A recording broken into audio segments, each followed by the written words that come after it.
మానవుడా, ஓ மனிதனே, మానవునిగా పుట్టి మానవునిగా పెరిగి మానవునిగా జీవించి మానవత్వాన్ని దివ్యత్వంగా మార్చుకోవటమే నీ కర్తవ్యమని ప్రబోధించాడు. நீ மனிதனாக பிறந்து மனிதனாக வளர்ந்து மனிதனாக வாழ்ந்து மானவத்துவத்தை திவ்யத்துவமாக மாற்ற வேண்டியதே உன் கடமை என்று இயேசு போதித்தார்.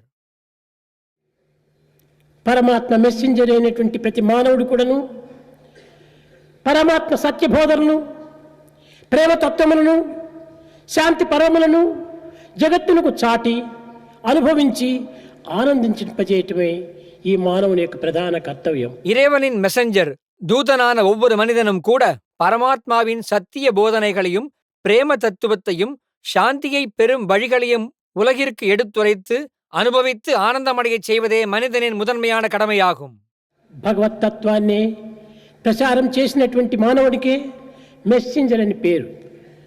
అటు కాకుండా భౌతికమైన, లౌకికమైన, ప్రాకృతమైన, అనిత్యమైనటువంటి విషయములను ప్రచారం చేసేటువంటి వాడు మెస్సెంజర్ కానేరదు. பகவத் தத்துவங்களை பிரச்சாரம் செய்த மனிதனுக்குத்தான் மெசஞ்சர் என்று பெயர்.